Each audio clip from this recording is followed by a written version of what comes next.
हरी विठ्ठल. न कळे ती माया, न कळे तो त्याग, आई बापाच्या चरणी कोटी कोटी साष्टांग. उपस्थित सर्व माता भगिनी, ज्येष्ठ श्रेष्ठ आणि माझ्या तरुण बांधवांनो, आज आपण ज्या विषयावर चिंतन करणार आहोत तो विषय आपल्या प्रत्येकाच्या काळजाच्या अगदी जवळचा आहे. तो विषय म्हणजे आई बापाने दिलेले संस्कार. आजच्या या धकाधकीच्या आणि आधुनिक युगात माणूस खूप शिकला, मोठा झाला, बंगले बांधले, गाड्या घेतल्या, पण एका गोष्टीचा विचार कधी केलाय का की माणसाकडे पैसा असूनही समाजात शांतता का नाहीये? वृद्ध आश्रमांची संख्या का वाढते आहे? कारण कुठेतरी आपण आपल्या पाल्यांना संपत्ती द्यायच्या नादात संस्कार द्यायला विसरलो आहोत. म्हणून संत सांगतात, संपत्ती नसली तरी चालेल, पण संस्कार असणे फार गरजेचे आहे. माझ्या साध्या भोळ्या देव माणसांनो, संस्कार म्हणजे काय? बाजारात विकत मिळणारी ती वस्तू नाही. संस्कार म्हणजे हॉटेलमध्ये मिळणारे जेवण नाही. संस्कार म्हणजे चुकीच्या वाटेने जाताना मनाला पडलेली उपजत साध. संस्कार म्हणजे संकटाच्या काळातही प्रामाणिक राहण्याची ताकद. संस्कार म्हणजे मोठ्यांचा आदर करणे आणि छोट्यांवर प्रेम करणे. एक सुंदर दृष्टांत देतो. सोन्याचे दागिने सुंदर दिसतात कारण सोनाराने त्यावर अग्नीचे आणि हातोड्याचे संस्कार केलेले असतात. दगडाची मूर्ती मंदिरात पूजली जाते कारण मूर्तिकाराने छिन्नी हातोड्याचे घाव सोसून त्यावर संस्कार केलेले असतात. जर दगडाला मूर्ती बनवण्यासाठी घाव सोसावे लागतात, तर माणसाच्या लेकराला माणूस बनवण्यासाठी आई बापाचे संस्कार सोसावे लागतात. ज्या घरात आई बापाचे संस्कार असतात ते घर नंदनवन होते, आणि ज्या घरात संस्कार नसतात ते घर असूनही स्मशान वाटते.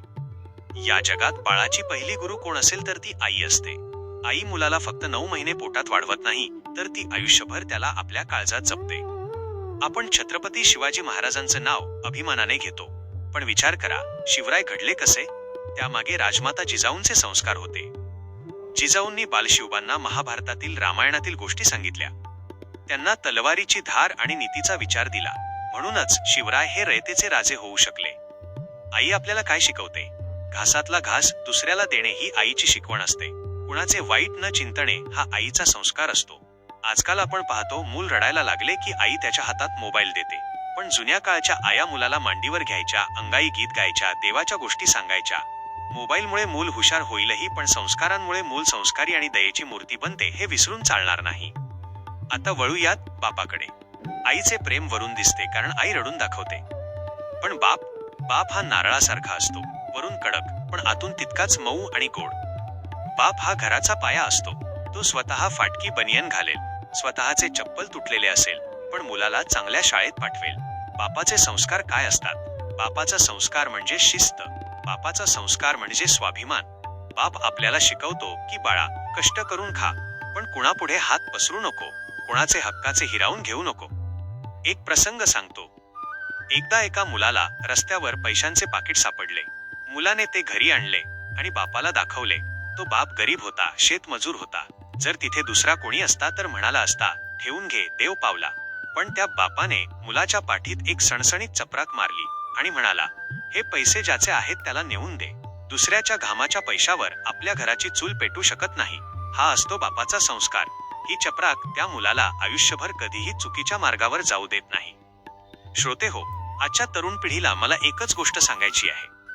आज आपण खूप शिकलो, मोठ्या नोकऱ्या लागल्या, परदेशात गेलो, पण ज्या आईबापाने आपल्याला झिजून मोठे केले त्यांना म्हातारपणात अंतर देऊ नका. काही मुले म्हणतात, आमच्या आईबापाने आमच्यासाठी केलेच काय? अरे, त्यांनी स्वतःचे आयुष्य तुमच्यासाठी संपवून टाकले. यापेक्षा मोठे काय करणार? तुमच्या पायाला काटा टोचू नये म्हणून स्वतः अनवाणी पायाने उन्हातानात राबले. तुमच्या फीसाठी सावकाराचे उंबरठे झिजवले. जगातील सगळ्यात मोठे मंदिर कोणते असेल तर ते आपले घर आहे, आणि जगातील सगळ्यात मोठे देव कोणते असतील तर ते आपले वृद्ध आईबाप आहेत. जर तुम्ही तुमच्या आईबापाला रडवून पंढरपूरला विठ्ठलाच्या दर्शनाला जात असाल तर तो विठ्ठल कधीही प्रसन्न होणार नाही. कारण विठ्ठल स्वतः पुंडलिकाच्या मातृपितृ भक्तीला भुलून विटेवर उभा राहिला आहे. प्रवचनाच्या शेवटी मी तुम्हा सर्वांना एकच विनंती करेन. संपत्ती कमवा, ती गरजेची आहे, पण त्यापेक्षा जास्त आपल्या मुलांवर सुसंस्कार करा. मुलांना पैशांपेक्षा तुमचा वेळ द्या. त्यांना एकत्र बसून जेवायची सवय लावा. घरात वडीलधाऱ्यांचा आदर कसा करावा हे स्वतः वागून दाखवा. कारण मुले आपण सांगतो ते ऐकत नाहीत, तर आपण जे करतो त्याचे अनुकरण करतात. चला, आज या प्रवचनाच्या माध्यमातून आपण सर्वजण एक संकल्प करूया. आम्ही आमच्या आईबापाचा कधीही अवमान करणार नाही.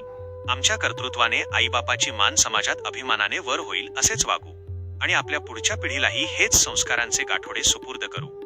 आईबाप विसरू नका, बाकी काही विसरलात तरी चालेल. त्यांच्या चरणीचं स्वर्ग आहे हे मनात कायम असू द्यावे लागेल. बुलवा पुंडलिक वरदे हरी विठ्ठल.